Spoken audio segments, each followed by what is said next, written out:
Captain Dong Min stared at the message on his screen for the third time. The words glowed in bright red letters, making his heart beat faster. Emergency orders from Earth Command were never good news. But this one felt different. This one felt like the moment everything would change forever. The bridge of the new dawn was quiet, except for the soft hum of the engines. His crew worked at their stations, not knowing that their captain was reading something that would shake the entire galaxy. Engineer Ki-young checked power levels at his console, while weapons officer Hae-won ran diagnostics on the plasma cannons. Communications officer Biora monitored the endless chatter of alien transmissions that filled space around their patrol zone. For 50 long years, humanity had been prisoners in their own solar system. The Galactic Preservation Treaty kept them locked away like dangerous animals in a cage. The Alien Council, called the Unity, had made the rules after humans first met other species. In space, the meeting had not gone well. Humans were too aggressive, they said, too violent, too unpredictable. They needed to be watched and controlled. Min remembered the stories his grandfather told him about the early days when humans first reached for the stars. They had dreams of exploring the galaxy, meeting new friends, trading with alien civilizations, building a future among the stars. Instead, they found themselves treated like children who could not be trusted with sharp objects. The Unity Council decided that humans were a threat to galactic peace and must be contained. The New Dawn patrolled the invisible walls of their prison every day. Dong Min and his crew watched the hyperspace lanes that led to other star systems. Knowing they could never follow them, other species flew freely through human space, treating Earth like a zoo exhibit. They came to look at the dangerous humans who were safely locked away, but today was different. Today the cage door was about to open. The emergency message came from Admiral Sun Hee herself. She commanded all human military forces from her headquarters on Mars. Her reputation was legendary among human soldiers. She had fought in the border wars before the treaty was signed. She knew what it meant to be free. Dong Min read the message again, hoping he understood it correctly. A human colony ship was in trouble in the Kepler system. The ship had launched in secret years ago, filled with families who were tired of being prisoners. They wanted to build a new home under alien stars where their children could grow up free now. Those families were under attack. Vorthan Empire slavers had found the colony ship and were preparing to capture everyone on board. The Vorthans were known throughout the galaxy as brutal raiders who sold captured beings to the highest bidder. They had attacked human targets before, but the Unity Council always ignored the complaints. Human lives did not matter to the galactic government. Colony ship leader was a brave man named Jae-sung. He had sent desperate messages back to Earth begging for help. His ship carried 3,000 people, including many children. They had simple mining equipment and a few old defensive guns, but nothing that could stop a Vorthan war fleet. Dong Min felt anger burning in his chest as he read about the attack. These were innocent people who only wanted freedom. They had committed no crime except daring to leave the prison that Earth had become. Unity Council would do nothing to help them. Just like always, human suffering was not their concern. Captain looked around his bridge at the crew he had served with for 5 years. Ki-young was brilliant with engines and could make their ship perform impossible maneuvers. Hae-won was the best weapons officer in the human fleet, with reflexes faster than any alien Biora could intercept and decode transmissions in 12 different alien languages. They were good people who deserved better than spending their lives as prison guards. The emergency orders were clear and simple. Admiral Sun Hee had made a decision that would change everything. Captain Dong Min was ordered to proceed immediately to the Kepler system. His mission was to engage and destroy the Vorthan slavers using any means necessary. The final line of the message made his hands shake with excitement. Effective immediately. The Galactic Preservation Treaty is null and void. Humanity withdraws from all agreements. With the Unity Council, we will defend our people wherever they may be. Dong Min stood up from his command chair and looked at each member of his crew. They could see something had changed in his expression, but they did not know what. Ki-young stopped working on his console, and turned to face his captain. A1 looked up from her weapons display with curiosity in her eyes. Beora removed her translation headphones and gave him her full attention. Captain walked to the center of the bridge, where everyone could see him clearly. He thought about the words he was about to speak, knowing they would be remembered forever. These 4 people were about to become part of history. They were about to help humanity take its first steps toward freedom. Ladies and gentlemen, he said in a voice that carried authority and determination, we have new orders from Earth Command. A human colony in the Kepler system is under attack by Vorthan slavers, 3,000 innocent people, including children. Need our help? Ki Young nodded, understanding the situation, but Hae-Won looked confused. Captain, she said, the Kepler system is outside our patrol zone. The treaty forbids us from leaving human space. Dong-min smiled for the first time in months. Treaty, he said, is no longer in effect. Admiral Sun Hee has declared it void. Humanity is free to go wherever we choose to go. We are no longer prisoners. The bridge fell silent as his words sank in. Beora was the first to speak, her voice filled with excitement. Captain, are you saying we can finally explore the galaxy? Not just explore, Dong-min replied. We can defend our people. We can make friends with other species.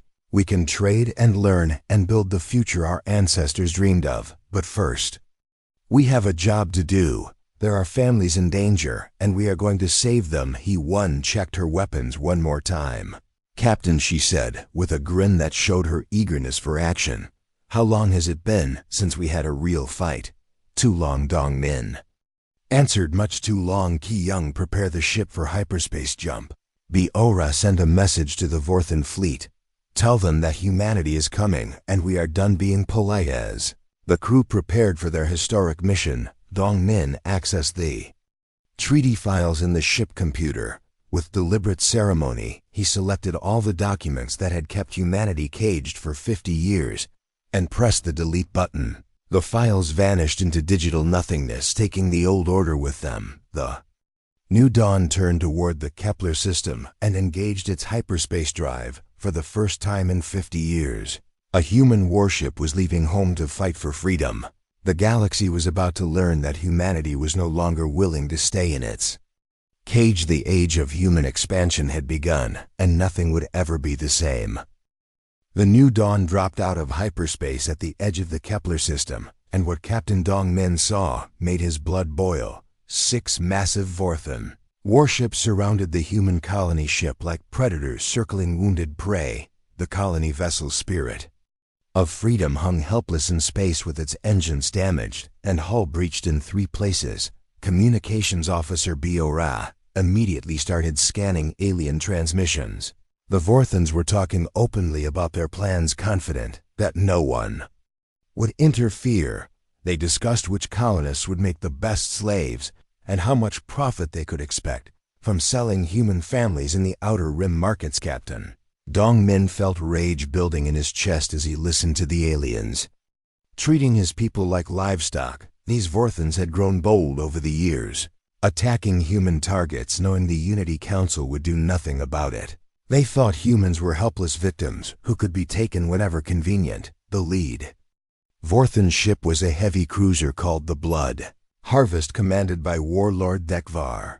Beora had intercepted his personal communications and translated them for the bridge crew.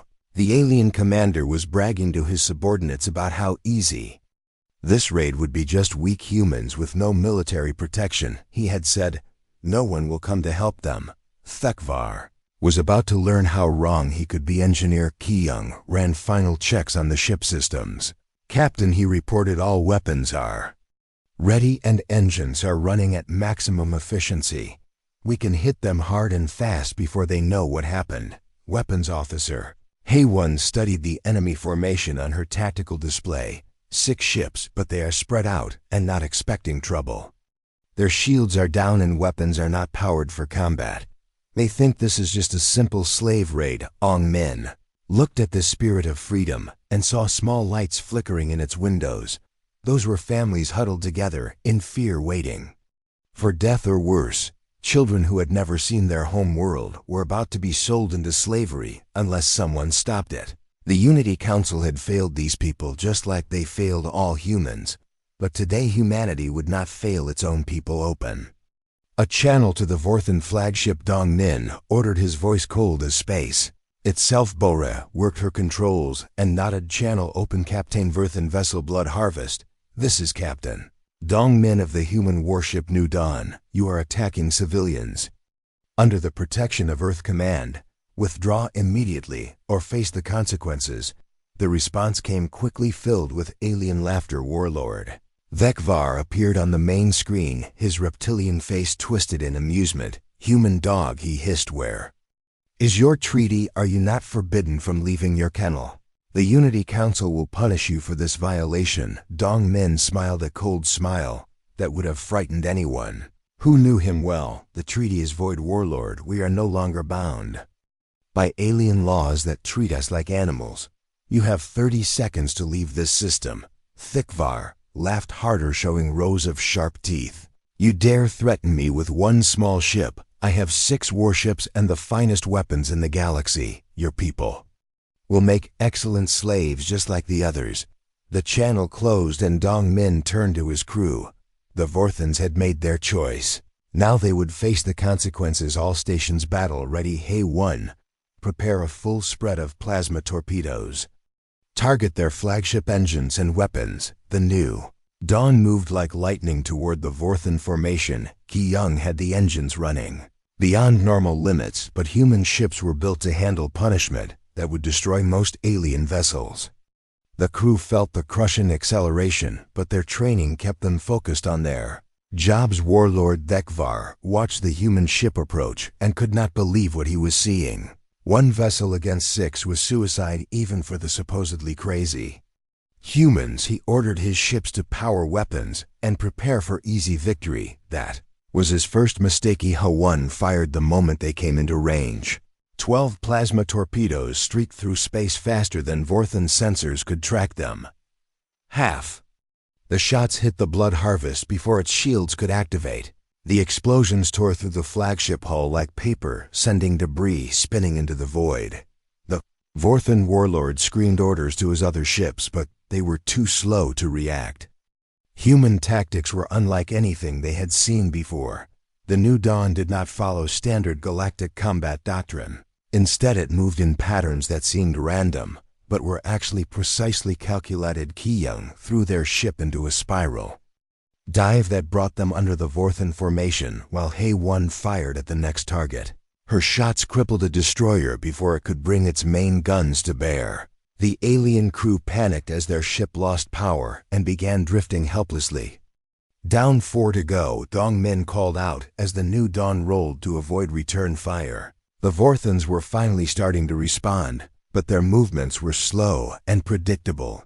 Human ship danced between enemy vessels like a fighter among elephants. Every time the aliens tried to target it, the New Dawn had already moved to a new position. Ki Young pushed the engines harder, making maneuvers that should have been impossible. The artificial gravity system strained to keep the crew from being crushed, but they held together. Bora monitored enemy communications and reported to her captain. They are calling for help from other Vorthan fleets, Captain, but the nearest ships are hours away. Good, Dong Min replied. Let them call. Everyone in the VT galaxy should know that humans protect their own. The battle continued for 20 minutes that felt like hours. The New Dawn fought like a ship possessed, striking fast and hard before disappearing into the confusion of battle. HFY proved why she was considered the best weapons officer in the human fleet. Every shot found its target, while enemy fire missed again and again. One by one, the Vorthan ships fell to human fury. The Blood Harvest tried to ram the New Dawn in desperation, but Ki Young saw it coming and rolled their ship away at the last second. The flagship missed and crashed into one of its own destroyers. Both ships exploded in a ball of fire that lit up the system. When the smoke cleared, only 2 Vorthan vessels remained, and both were trying to flee. Warlord Thekvar was dead, and his surviving captains wanted no part of fighting the crazy humans, who moved like demons and shot like angels of death. Dong Min let them go. He had made his point and proven that humanity would fight for its people. The galaxy needed to see those ships return home with news of human strength, opened a channel to the spirit of freedom and the face of colony. Leader Jae-sung appeared on screen. The man was crying with relief and gratitude. "Captain Dong-min," he said, "you saved us all. We thought we were going to die or worse you." "Our free citizens of Earth," Dong-min replied, "and Earth protects its citizens no matter where they are. The old rules are finished. Today we make new ones." As the New Dawn took position to escort the colony ship to safety, the aura intercepted hundreds of alien transmissions. News of the battle was spreading across the galaxy like wildfire. Every species was talking about the humans, who had broken their treaty and destroyed a Vorthan fleet. Some aliens were afraid, others were angry, but all of them were paying attention to humanity for the first time in 50 years. The galaxy was about to learn that humans were no longer content to stay in their cage.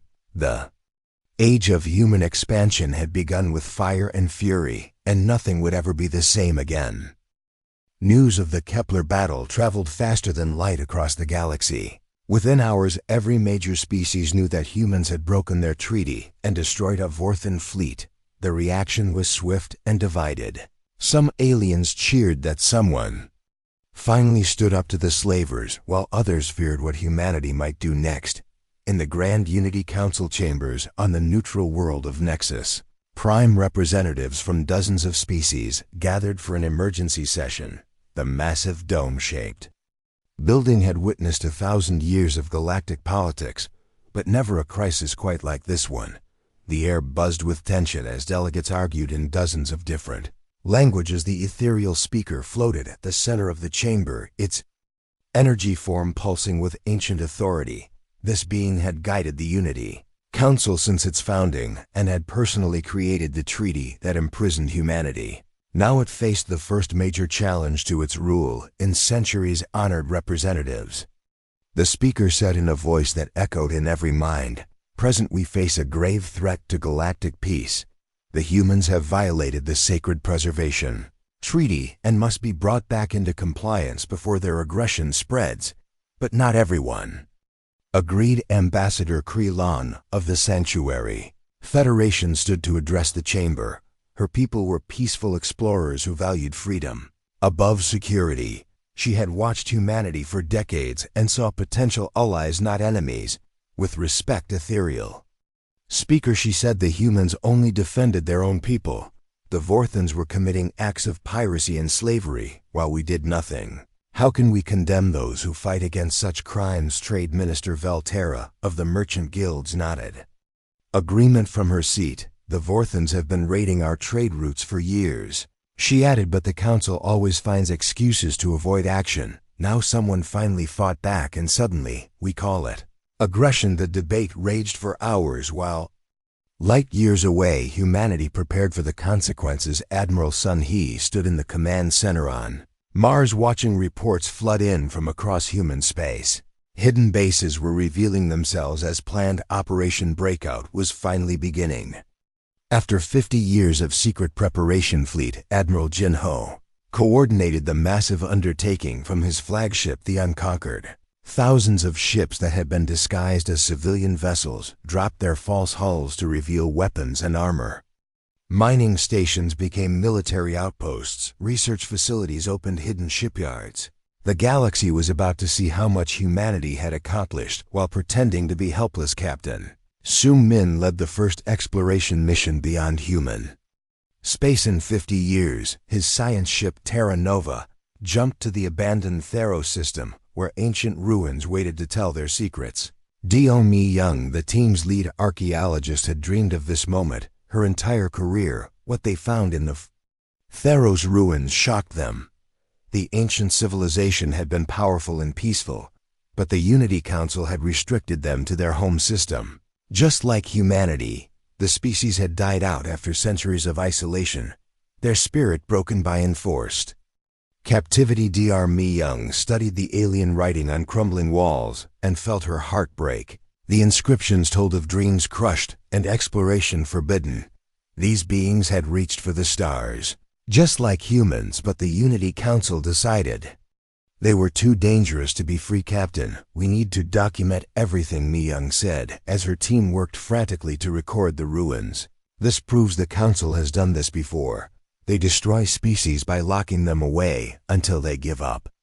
Hope. Meanwhile, Captain Dong-min received new intelligence from Officer Yeon-su, who had been monitoring Vorthan communications.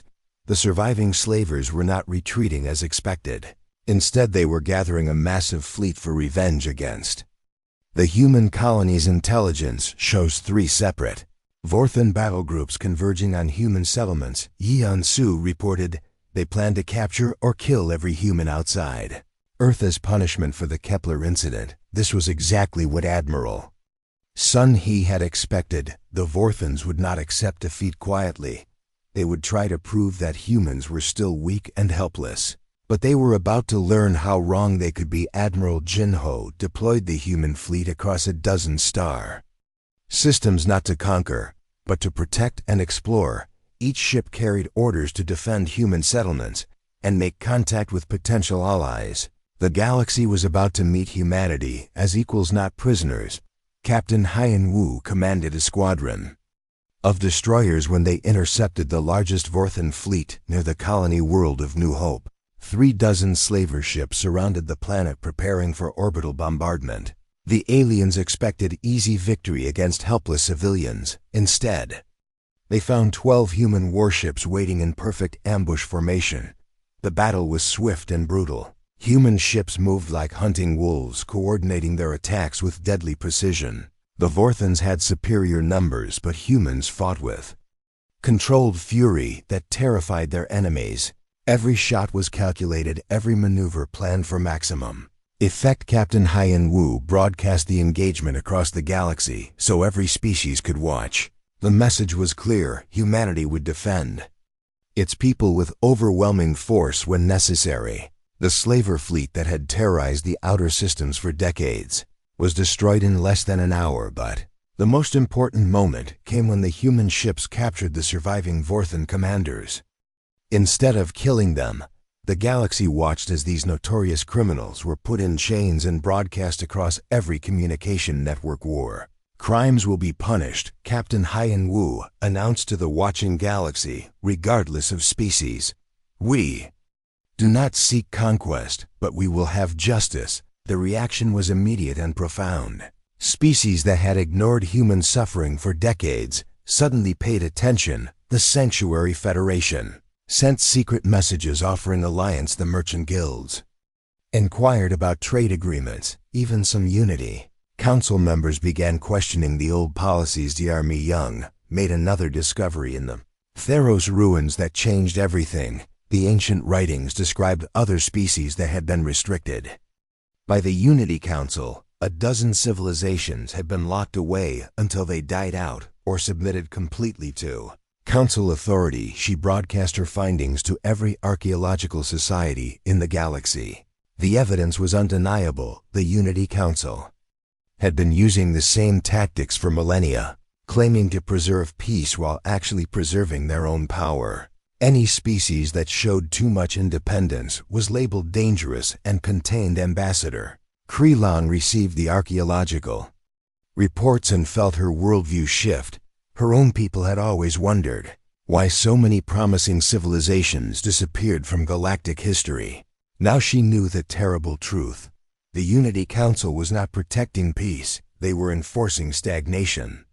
Political situation across the galaxy began changing rapidly. Species that had been loyal to the Council for centuries started asking uncomfortable questions. Trade routes shifted as merchants sought human protection from pirates' exploration missions launched towards systems that had been forbidden for unknown reasons. Admiral Sun Hee watched the reports from her command center and knew the point of no return had passed.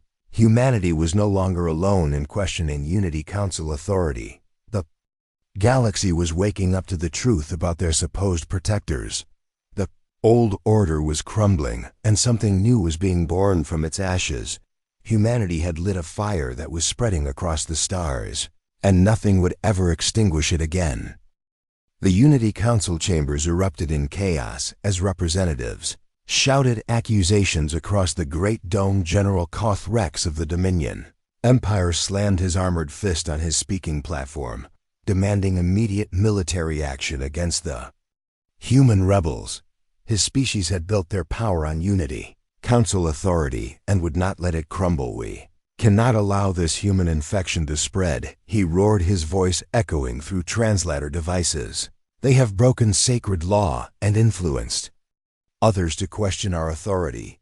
If we do not act now, the entire galactic order will collapse. The ethereal speaker pulsed with frustrated energy as it tried to maintain control. Half the council wanted total war against humanity, while the other half questioned whether humans had actually done anything wrong. The ancient being had ruled through consensus for centuries, but now faced its first real political crisis. Ambassador Krelon stood to address the chamber, knowing her words would either prevent war or guarantee it.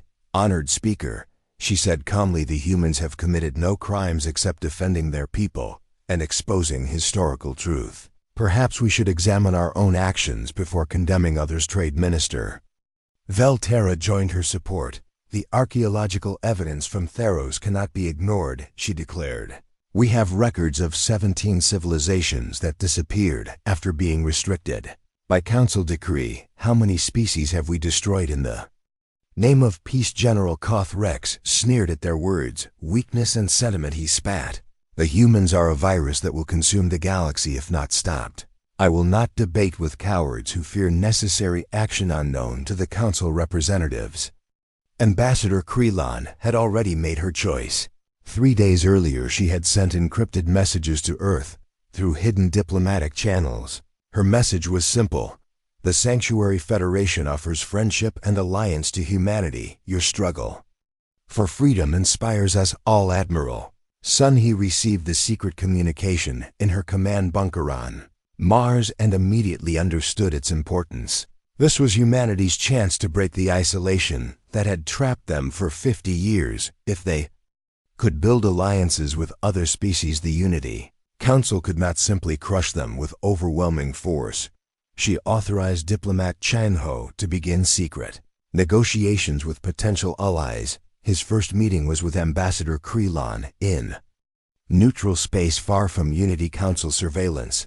The Sanctuary Federation had advanced technology and hundreds of peaceful worlds that could benefit from human protection.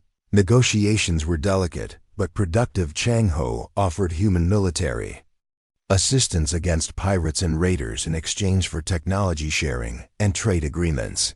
The Sanctuary Federation had suffered from Vorthan attacks just like human colonies, but lacked the military strength to fight back effectively.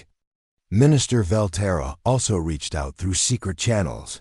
The merchant guilds controlled much of the galaxy's commercial activity, but lived in constant fear of pirate attacks. They needed protection for their trade routes and saw humans as natural allies against the criminal organizations. Within weeks, a shadow coalition began forming across the galaxy. Species that had been ignored or oppressed by Unity Council policies quietly reached out to humanity. They offered resources, technology, and, most importantly, legitimacy to human expansion. But General Koth Rex was not blind to these developments. His intelligence networks reported the secret meetings and growing anti-council sentiment. The old warrior knew that diplomacy could be more dangerous than warfare. If humans gained enough allies, the Dominion Empire would lose its privileged position. He convinced the ethereal speaker to authorize military action before the human coalition could grow stronger. The Unity Council would assemble the largest fleet in galactic history to blockade Earth and force humanity back into compliance. Any species that supported the humans would face the same punishment. General Koth Rex took personal command of the Unity fleet, gathering warships from 12 different species loyal to the Council. The massive armada included 300 vessels ranging from fast destroyers to huge dreadnought battleships. Advanced alien technology would crush human resistance in a matter of hours. The fleet departed from Nexus Prime with great ceremony as Unity Council representatives blessed their mission to restore galactic order. General Koth Rex stood on the bridge of his flagship Eternal Dominion, and felt the satisfaction of overwhelming power. Soon the human rebels would kneel before proper authority. Captain Dong Min watched the approaching fleet from a hidden observation post in the asteroid belt. His stealth ship New Dawn monitored enemy communications while staying invisible to their sensors. What he learned made his blood run cold. The Unity fleet planned total warfare against Earth itself. Bora intercepted General Koth Rex's orders to his commanders. They will destroy any human ship that tries to leave the solar system, she reported, and then bombard our orbital facilities until we surrender completely. They want to make an example that will terrify other species. Odds were impossible. Earth had maybe 50 major warships against 300 alien vessels with superior technology and firepower. Admiral Jinho commanded the entire human fleet, but even his tactical genius could not overcome such overwhelming numbers. Engineer Ki-young had spent months working on Project Overcharge, a desperate plan to push human ships beyond their normal limits. Modifications were dangerous and might destroy their own vessels, but conventional tactics would certainly fail against such massive enemy numbers. When Captain Dong Min returned to Earth with intelligence about the approaching fleet, he found Admiral Sun He calmly preparing for the most important battle in human history. She had gathered every available ship around Earth and its colonies, but the sight was heartbreaking compared to the enemy armada. Admiral, we are outnumbered 6-1, Captain Dong Min reported. Even with our best tactics and surprise attacks, we cannot defeat that many ships. Admiral Sun He looked at the tactical displays showing the pathetic size of humanity's fleet compared to their enemies. I know, she said quietly, but we are not fighting just for military victory. We are fighting for the right to exist as free beings. Sometimes the battle itself matters more than winning. She activated the fleet-wide communication system to address every human ship. Captain, this is Admiral Sun He to all vessels. The Unity Council comes to put us back in chains, to make us prisoners in our own home again. They bring overwhelming force because they fear what we represent, the right of every species to choose its own destiny. Her voice carried across space to captains who had dreamed their entire lives of this moment of freedom. They knew the odds they faced, but not one ship turned away from the coming battle. We will show the galaxy that some things are worth dying for, Admiral Sun He continued. Even if we fall today, others will remember that humanity chose to fight rather than submit. Our courage will inspire species across the stars to question their own chains. The Unity fleet arrived at the edge of the solar system in perfect formation, confident of easy victory. General Koth Rex expected to find humans cowering behind their planet's defenses. Instead, he discovered Admiral Jinho waiting in open space with every ship humanity could muster. The sight shocked the alien commander. Human vessels were spread across space in formations he had never seen before. They moved with precision that suggested careful planning, but their numbers were laughably small. General Koth Rex opened communications to offer terms of surrender. Human Admiral, he said with contempt, you face the might of the Unity Council. Submit now and your deaths will be quick. Continue this foolishness, and we will make your entire species an example of what happens to rebels. Admiral Jinho replied with calm dignity, we are not rebels, General. We are free beings defending our right to exist. You offer us chains and call it peace. We choose liberty, even if it costs our lives. The communication ended, and both fleets prepared for battle. The Unity fleet moved forward in traditional formation, expecting their superior numbers and technology to win through brute force. The human fleet waited motionless as if frozen by fear. General Koth Rex smiled. As his ships approached firing range, the humans would break and run when they saw the hopelessness of their situation. Then the galaxy would remember why the Unity Council ruled without question. He was about to learn that humans had spent 50 years preparing for this moment, and they had no intention of running from anything.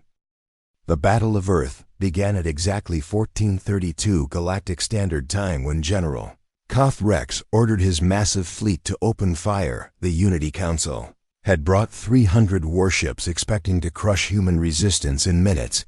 What happened next became the most studied military engagement in galactic history. Admiral Jin Ho waited until the enemy ships committed to their attack formation before giving his orders. Human vessels that had seemed frozen in space suddenly exploded into motion, moving in patterns that defied everything aliens knew about space combat. The human fleet did not fight like individual ships, but like a single living organism. Each vessel covered the others, sharing power, ammunition, and even crew members through emergency airlocks. Ships that took critical damage transferred their remaining weapons to healthy vessels before sacrificing themselves to protect the formation. Captain Dong Min led a squadron of destroyers straight into the heart of the Unity formation. His ship New Dawn had been modified with Kyung's experimental overcharge systems that pushed every component beyond safe limits. The engines burned brighter than stars, while weapons fired faster than alien targeting computers could. Track engineer Kyung worked miracles keeping the ship together as systems overloaded and hull plating began to melt. The modifications were killing their own vessel, but they had no choice except to fight beyond normal limits or die as prisoners' weapons. Officer Hae-won fired with mechanical precision, even as her targeting systems failed and smoke filled the bridge. When the main guns went offline, she switched to backup weapons. When those failed, she fired torpedoes, manually using visual targeting. Her shots found enemy weak points with accuracy that seemed impossible. Communications officer Bezora coordinated the entire human fleet even as the bridge shook apart around her. She relayed targeting data between ships, creating a network of shared information that made every human vessel more effective. The aliens had never seen such cooperation. The Unity fleet had superior technology and numbers, but they fought as separate units, each trying to claim individual glory. General Koth Rex watched in growing horror as his overwhelming advantage began to crumble. Human ships moved like dancers while his vessels lumbered like drunken giants. Admiral Jin Ho used tactics that no alien commander had ever imagined. Human ships appeared to retreat, then suddenly reversed course to attack exposed enemy flanks. They coordinated ramming attacks that destroyed larger vessels while smaller ships escaped through the chaos. The turning point came when the Sanctuary Federation fleet arrived without warning. Ambassador Krelon had convinced her people to honor their secret alliance with humanity. Dozens of advanced ships dropped out of hyperspace behind the Unity formation and immediately opened fire. General Koth Rex felt his certainty crumble as he realized he was no longer fighting just humans, but a coalition of species. The merchant guild vessels followed, carrying supplies and reinforcements for the human fleet. Species that had been loyal to the Unity Council for centuries were now shooting at council ships. The battle became a confused melee as former allies turned on each other. Unity Council representatives watched in shock from Nexus Prime as their carefully maintained order collapsed in real time. The archaeological evidence from Theros had convinced many species that the Council was not protecting peace, but enforcing tyranny. Captain Dong Min pushed his damaged ship toward the enemy flagship, Eternal Dominion. Knowing this might be his crew's last mission, the New Dawn was falling apart but still fighting with desperate courage. Kyung had the engines running on emergency power while Hae-won prepared their final torpedoes. "You cannot defeat the natural order," General Koth Rex broadcast to the human ships as his own vessel took critical damage. "The strong must rule the weak for galactic stability." Admiral Jin Ho replied as his flagship engaged 3 enemy dreadnoughts simultaneously. "The natural order is freedom, General. The strong should protect the weak, not exploit them. Today we teach the galaxy that lesson." The Eternal Dominion exploded in a ball of fire that lit up the solar system, taking General Koth Rex and his dreams of easy victory with it. The remaining Unity ships began retreating as their commanders realized the battle was lost. More than half their fleet was destroyed or crippled, while human casualties were surprisingly light. The galaxy watched in stunned silence as the Unity Council's first major military defeat in 1,000 years Played out on communication networks, species across the stars saw that the supposedly invincible galactic government could be beaten by determination and courage. The aftermath. Admiral Sun He surveyed the battlefield from her command center. The human fleet had suffered heavy losses, but they had won something more important than military victory. They had earned respect through their willingness to fight for principles rather than surrender to oppression. The ethereal speaker appeared. On screens throughout human space, its energy form flickering with uncertainty. The ancient being had ruled through fear and authority for millennia, but now faced a galaxy that questioned its right to power humans of Earth. The speaker said in a voice that no longer carried absolute command, "The Unity Council offers peace negotiations. Your courage has been noted, and your grievances will be considered." Admiral Sun He smiled as she composed her reply. Ethereal speaker, humanity no longer recognizes Unity Council authority over our actions. We will negotiate as equals or not at all. The age of treating us like dangerous children is finished forever. The political earthquake that followed reshaped galactic civilization. Species that had submitted to Council authority for centuries began asserting their independence. Trade routes shifted as merchants sought human protection. The archaeological discoveries from Theros sparked investigations into other extinct civilizations that might have been destroyed by enforced isolation. Captain Dong Min received new orders from Admiral Sun He as he commanded the repaired New Dawn. Human ships were now exploring dozens of star systems, making contact with species that had been ignored by the Tifa Weevil. Unity Council building alliances through mutual respect rather than fear or forced DR. Mi Young led archaeological expeditions to dozens of dead worlds, finding evidence of civilizations that had been restricted until they lost the will to survive. The galaxy was full of empty planets that should have been thriving homes, but became tombs of enforced stagnation. Communications Officer Bo-Ra monitored transmissions from across the galaxy and reported an amazing change. Species that had once ignored humanity were now requesting help, with pirates asking for trade missions and seeking protection from aggressive neighbors. The Unity Council still existed, but as one voice among many rather than the supreme authority. The ethereal speaker struggled to maintain relevance as former subjects formed their own alliances and trading partnerships. The Galactic Order had become complex, dangerous, but also free. Admiral Jinho established the Human Defense Coalition, welcoming any species that wanted to join humanity in protecting freedom and exploration. The coalition grew rapidly as civilizations tired of unity. Council restrictions found new hope for independence. Captain Sun Min discovered an intact alien city on a dead world where the inhabitants had left recordings of their final days. They spoke of dreams crushed by enforced isolation and hope dying as exploration was forbidden. Recordings ended with a plea that someday another species would learn from their mistake and choose freedom over safety. The final scene showed children on Earth looking up at stars that were no longer forbidden. Human ships moved among those stars, carrying explorers, traders, and protectors. The galaxy had become a place where species earned respect through their actions rather than their age or political connections. Mi Young published her complete research showing that the Unity Council had destroyed or contained over 30 civilizations throughout galactic history. The evidence sparked a revolution of thought as species realized they had been living under tyranny disguised as protection. Humanity had not just torn up a treaty, they had torn up the old order and built something better. The galaxy was more dangerous now because freedom always carries risks, but it was also more alive with possibility than it had been for 1,000 years. Unity Council learned that respect cannot be demanded, only earned, and humanity had earned the respect of the galaxy through courage, determination, and the willingness to fight for what they believed in rather than accept comfortable chains.